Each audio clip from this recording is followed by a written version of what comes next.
How do Japanese lawns stay deeply, vibrantly green through the absolute most brutal heat waves of summer without a single automated sprinkler head, without massive municipal water bills, and without ever turning into a crispy, dormant desert? It isn't a miraculous new product. It is a fundamental shift in thinking, and it works just as flawlessly on a baking suburban yard in Ohio or a scorching property in Texas as it does in a centuries-old garden in Kyoto. If your lawn turns into a yellow, exhausted wasteland the second the temperature hits 90 degrees, you have been tricked into treating the symptom. And today, I am going to show you the Japanese method that fixes the underlying cause for good. We will do this in an entirely different way. First, we will perform a physical test to prove why your daily watering habit is actually the exact mechanism destroying your yard.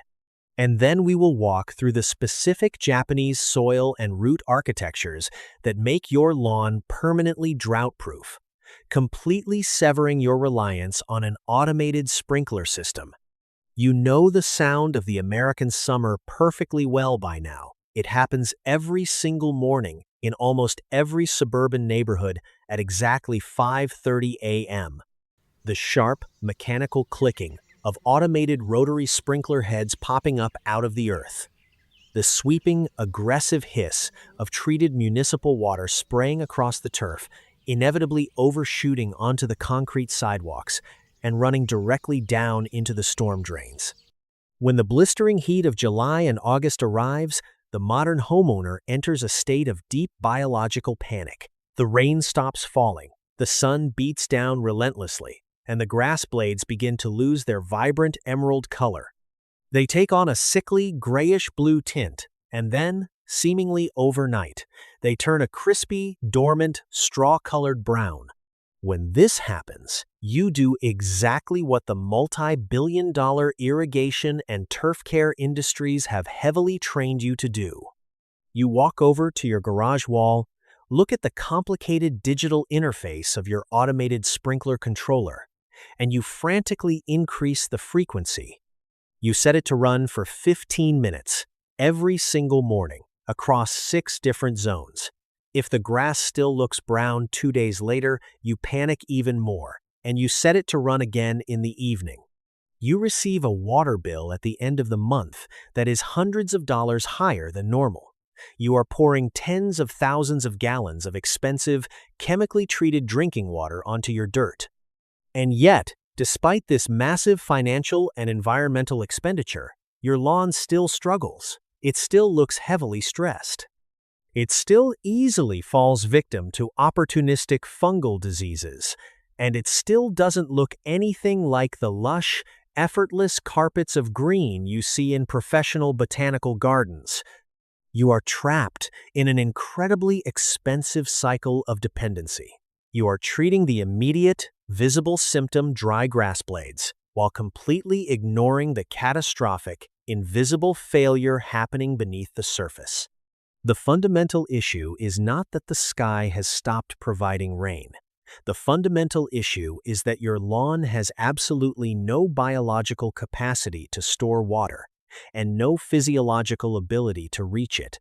Before we dive into the ancient philosophy of how to fix this, we need to stop right here, step out of the cycle of panic, and perform a radical diagnostic test. Here is your first, quick, completely free win, and it will permanently change how you view your yard. Walk into your garage right now. Open the plastic cover on your expensive automated sprinkler controller and turn the dial to the off position. Shut the entire automated system down completely.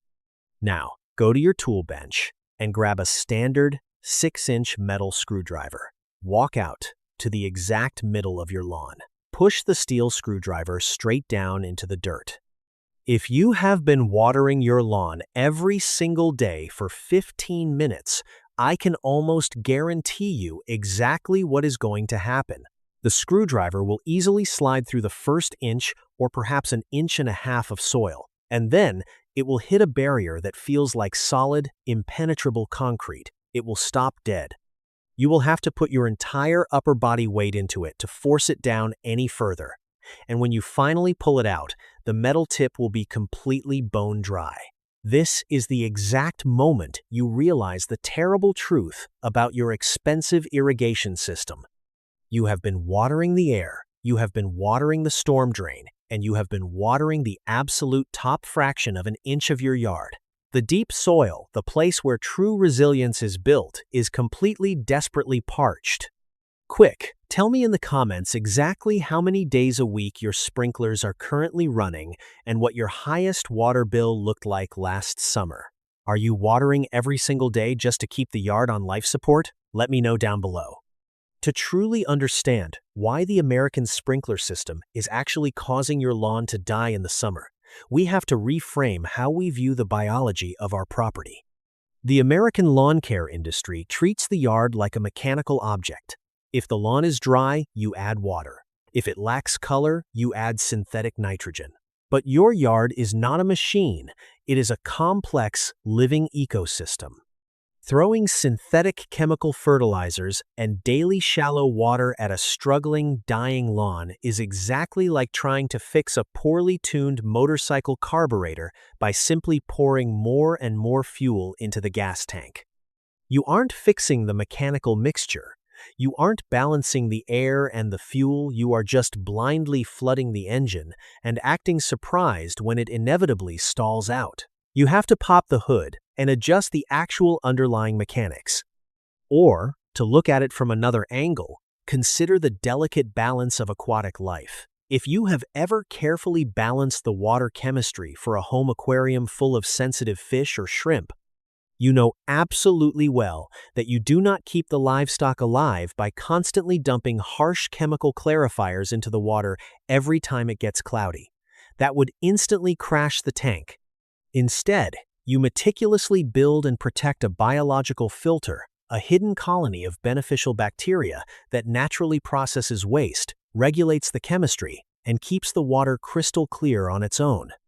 The soil underneath your lawn functions in the exact same biological way. It is a vast, hidden filter. A single handful of healthy, organic, compost-rich soil contains more living microorganisms than there are visible stars in the night sky. It is an entire microscopic universe beneath your feet, filled with beneficial bacteria, complex fungal networks, predatory nematodes, and earthworms. When you program an irrigation system to run for 10 or 15 minutes every single day, the water spray is only heavy enough to penetrate the top inch of the topsoil. Because you provide this tiny, shallow sip of water every single morning, the grass roots learn that they simply do not need to work. Biology is highly efficient. Why would a plant expend vital energy pushing thick, powerful roots 10 inches deep into the hard earth, when it knows a guaranteed sip of water is coming to the surface every day at 6 a.m.? You are actively training your grass to become inherently lazy. You are developing a lawn with a root architecture that is completely, dangerously concentrated in the top 1 inch of the soil. Now, consider what physically happens when a severe summer heat wave hits. The ambient temperature rises to 95 degrees. The intense UV rays of the sun beat down on the surface of the lawn. That top 1 inch of soil, the exact and only place where your entire root system lives, heats up rapidly.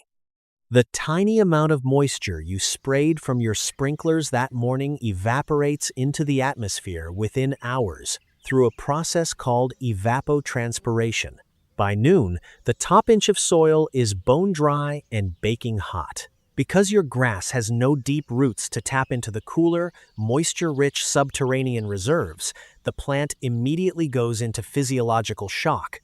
It triggers a desperate survival mechanism, completely shutting down chlorophyll production, abandoning its vibrant green color, and going fully dormant just to protect its central crown. Your lawn isn't dying from a lack of water from the sky. It is dying because you trained its entire root system to live inside an oven. The Japanese horticultural approach views water entirely differently.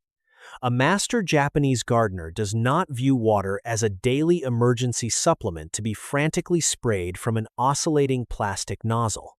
They view water as a precious, finite resource that must be captured, held, and stored deeply within the earth long before the drought ever actually arrives. This brings us to the foundational philosophy of Tsuchi-zukuri, which translates to soil making or soil building. When it comes to true, permanent drought tolerance, Tsuchi-zukuri specifically focuses on a concept known as mizumochi, which translates to the water retention capacity of the soil itself. When you look at the legendary, centuries-old moss gardens of Saihoji or the perfectly manicured, sweeping lawns of the Adachi Museum of Art that remain vibrantly green in the blistering heat of a Japanese August without a single sprinkler head in sight, you are witnessing the absolute mastery of mizumochi. Master gardeners know that the greatest, most efficient water reservoir in the world is not a plastic tank or an underground PVC pipe. It is the earth itself. But dead, compacted, chemically burned dirt cannot hold water. If your soil is heavily compacted clay, the water physically bounces off it and runs into the street. If your soil is pure, dead sand, the water drains straight through it like a sieve, leaving absolutely nothing behind for the root systems to drink. To permanently eliminate your reliance on sprinklers, we are going to stop manipulating the water, and we are going to start manipulating the soil's capacity to hold the water. We are going to build a massive subterranean sponge. The absolute secret to holding tens of thousands of gallons of water underneath your lawn without it turning into a muddy, stagnant swamp is organic matter. According to advanced agricultural studies, simply increasing the organic matter in your soil by just 1% increases the soil's water-holding capacity by up to 20,000 gallons per acre. Organic matter acts at a microscopic level, like billions of tiny, highly absorbent sponges. When a heavy spring rain falls, these organic particles physically swell up, absorbing and locking the moisture deep underground. Then, during the brutal, rainless heat of August, they slowly and naturally release that stored moisture back to the root systems precisely as the grass demands it. The American lawn care industry insists that you pour synthetic NPK chemical fertilizers onto your lawn. These synthetic salts are catastrophic for mizumochi. They completely destroy organic matter. They kill the beneficial bacteria and the native earthworms that naturally build the soil's spongy texture and create essential aeration tunnels. This is exactly why chemical lawns become hopelessly addicted to sprinklers. They have zero natural water retention left. They are chemically sterilized. This brings us to the stark financial reality of the industry trap. We need to look closely at the actual economics of how you manage your property. The standard American homeowner easily spends between $2,500 and $4,500 to have a professional irrigation contractor trench their yard, lay hundreds of feet of PVC pipe, and install a complex, automated sprinkler system. Once that system is active, running it daily throughout the heat of the summer can easily add $150 to $200 a month to a municipal water bill. Over the course of a 5-month growing season, that is a recurring annual cost of roughly $1,000 strictly for the water itself. Now, add in the mandatory $100 annual backflow preventer testing required by the city, the inevitable $150 service call when a rotary head is shattered by a lawnmower, the cost of winterizing and blowing out the lines, and the endless $80 bags of synthetic chemical fertilizers needed to force the shallow-rooted grass to stay artificially green. When you analyze the long-term economics, the contrast is staggering. You are essentially hemorrhaging thousands of dollars over a decade to maintain a fragile, artificial environment that fails the moment the power goes out or a drought restriction is enacted. By contrast, The biological Japanese approach requires a fraction of the investment to yield an independently thriving, self-sufficient landscape that only grows more robust and resilient with time. Shutting off your automated sprinkler controller costs exactly $0. Raising the deck on your existing lawnmower costs $0. Leaving your grass clippings on the lawn to decompose and provide free organic carbon costs $0. The only actual physical expense is the biological fuel for your subterranean sponge. A massive cubic yard of high-quality, locally sourced, finely screened bulk compost delivered right to your driveway might cost you $40 to $60. Here is exactly how we implement this permanent drought-proofing strategy step by step. First, we build the subterranean sponge. In the mild, forgiving weeks of mid-spring or early fall, you are going to permanently increase your mizumochi by top-dressing the lawn. You are not going to dump heavy, suffocating piles of dirt.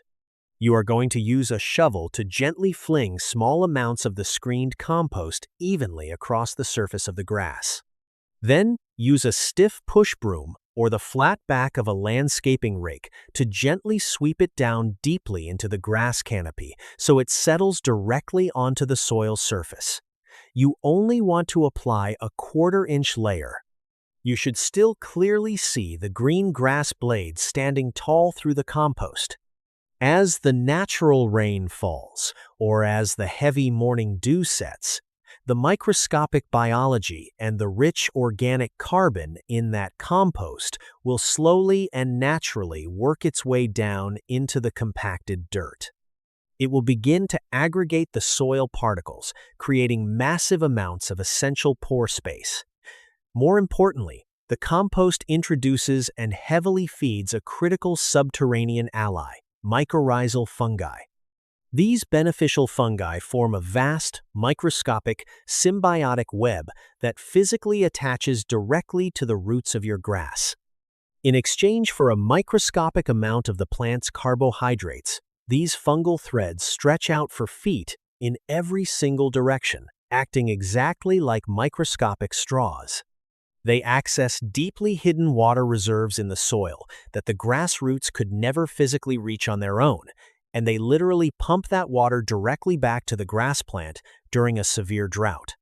By simply sweeping a thin layer of compost into your lawn, you are literally installing a permanent, self-sustaining, biological irrigation system beneath your feet. The second step is deploying the solar shield. Building the underground organic sponge is critical, but it is entirely useless if you allow the relentless summer sun to immediately evaporate all the stored moisture. This requires you to radically rethink how you use your lawnmower. As mentioned before, almost every homeowner in America mindlessly scalps their lawn down to 2 inches because they are trying to replicate the manicured aesthetic of a golf course putting green. This is a catastrophic error for water retention. When you cut a residential lawn at 2 inches, you expose the bare soil directly to the blazing sun. The surface soil temperature skyrockets, and the moisture you work so hard to trap in the organic matter evaporates straight back into the atmosphere. Furthermore, as a strict biological rule of botany, the depth of a grass plant's root system is directly proportional to the height of the blade it maintains above ground. A 2-inch blade of grass can only photosynthesize enough solar energy to support a weak 2-inch root system. The Japanese approach recognizes that the grass blade itself is the ultimate, completely free defense mechanism against drought. You must immediately raise the deck of your lawnmower to its highest or second highest setting. You should be cutting your lawn at 3.5 to 4 full inches during the absolute heat of the summer. When you allow the grass to stand 4 inches tall, several incredibly powerful physiological things happen simultaneously. First, the tall blades overlap each other, creating a massive, dense canopy of thick shade over the soil surface. This natural solar shield drops the surface temperature of the soil by as much as 10 to 15 degrees compared to a heavily scalped lawn. In this deeply shaded, cool microclimate, evaporation is dramatically reduced.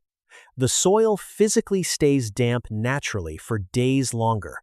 Second, because the plant has 4 inches of solar-collecting leaves above ground, it has the biological energy required to push its roots 8, 10, or even 12 inches deep below ground. While the top 2 inches of the soil might eventually dry out during an August heat wave, the soil 10 inches down is a completely different world. It is cool, insulated, and, thanks to your compost top dressing, incredibly rich in stored moisture. A tall lawn with deep roots simply ignores the surface drought because it is drinking deeply from the cool, protected reserves far below the sun's reach. The third step is training the roots. Now, what happens if you live in an area that experiences a truly unprecedented, historic, prolonged drought where it literally does not rain for 6 straight weeks? Even the best organic sponge eventually needs a refill. If you absolutely must apply supplemental water to keep the lawn from slipping into severe, prolonged dormancy, you must apply the Japanese philosophy of watering. We are completely abandoning the daily 15-minute sprinkler routine. We are shifting from a weak daily sip to a deep, infrequent deluge. The ultimate goal is to deeply, heavily saturate the entire soil profile once, and then let it dry out completely over the course of the next week or two. This specific cycle of heavy saturation, followed by a long, slow drying period, creates a state of highly controlled, beneficial stress. As the moisture slowly retreats deeper and deeper into the earth over the week, the grass roots are biologically forced to grow downward to chase it. You are physically, intentionally training the roots to dig deeper. If you need to water, you do it manually, or you reprogram your automated system entirely. You water once every 7 to 10 days. You run the water for 45 minutes or an hour per zone, whatever time is necessary, to push the water a full 6 inches down into the soil. You verify this not by looking at the puddles forming on the surface, but by returning to our quick win, the screwdriver test. The morning after your deep watering session, push the 6-inch screwdriver into the dirt. It should slide all the way to the handle with 0 resistance. If it stops at 3 inches, your soil is too compacted and the water is simply running off into the street. You need to water slower, perhaps in 2 30-minute cycles separated by an hour, to allow the heavy clay the time it needs to actually absorb it. Crucially, you must perform this deep watering right at sunrise, never in the evening. The American habit of turning on the sprinklers at 8 p.m. is a guaranteed recipe for catastrophic disease. When you soak the lawn in the evening, the water sits heavily on the grass blades in the dark, humid night air for 10 solid hours. This is the absolute perfect incubation environment for devastating fungal diseases. By watering at dawn, the water has the time it needs to penetrate deeply into the soil, but the rising sun quickly dries the actual grass blades by mid-morning, completely shutting down the risk of fungus. I want you to vividly picture the emotional payoff of this complete transition. Imagine it is the 3rd week of August. The local news is running panicked stories about the severe, unbroken heat wave. The municipality has just issued a strict drought warning and a total ban on running automated sprinklers. You look down your street, and every single neighbor's yard is a tragic, crunchy, pale yellow wasteland. They are stressed, their water bills are maxed out, and their lawns have completely surrendered to the heat. Then, you step out onto your own property. You walk off the patio completely barefoot. The grass beneath your feet is remarkably thick, lush, and naturally cool to the touch. Your kids or your pets are running comfortably across a soft, deep emerald carpet, completely unbothered by the 90-degree air. There are no muddy runoff spots, no broken plastic sprinkler heads to trip over, and absolutely no sharp chemical smells baking in the sun. Your lawn is effortlessly thriving in the exact same heat that destroyed the rest of the neighborhood. It looks like a pristine oasis, not because you fought the drought with expensive city water, but because you spent the cooler seasons quietly building an underground environment that made the drought entirely irrelevant. This transformation ultimately requires a profound shift in how you view your everyday role on your property. We are moving entirely away from the loud, aggressive American mindset of harsh chemical and mechanical intervention, and we are adopting the quiet, steady Japanese mindset of soji. In traditional Japanese culture, soji is not just doing chores, it is the profound daily or weekly rhythm of maintenance, performed intentionally as a meditative practice that respects and honors the living environment. You must learn to prevent rather than fight. You must learn to maintain rather than rescue. The multi-billion-dollar irrigation and chemical industries desperately want to keep you locked in a permanent state of frantic rescue. They want you waking up, seeing a brown patch of grass, and immediately panicking, turning dials, opening valves, and throwing synthetic salts onto the ground. They are enthusiastically selling you the extremely expensive weapon to fight the visible symptom, while their very methods make the underlying invisible soil structure significantly worse year after year. The Japanese method is a quiet, powerful invitation to permanently step off that exhausting battlefield. By shifting your absolute focus to building the physical and biological structure of the soil itself, you are setting up a resilient, underground ecosystem that quite literally takes care of itself. The grass inherently knows exactly how to survive the summer heat. It has been surviving massive droughts for millions of years without our PVC pipes, our digital timers, or our panicked, last-minute interventions. All the grass asks of us is that we provide a hospitable, breathable, organically rich foundation for its roots to explore. When you take the time to build that subterranean sponge with rich compost, when you protect the soil surface by mowing high, and when you train the roots to dive deep by breaking your daily watering habit, you are finally acting as a true steward of the land. Your yard does not need to be a perpetual source of anxiety, and your summer does not need to be dictated by the ticking of a digital sprinkler system. By deeply understanding and consistently applying these quiet, steady, logical principles, the brown patches will vanish naturally, effortlessly replaced by deep-rooted, vibrant turf. You will eventually be left with a yard that feels as timeless, as remarkably resilient, and as effortlessly beautiful as a centuries-old garden. The permanent solution to the summer drought was never waiting for you in a complicated digital timer on your garage wall. The permanent solution was always right there, hiding quietly in the soil directly under your feet.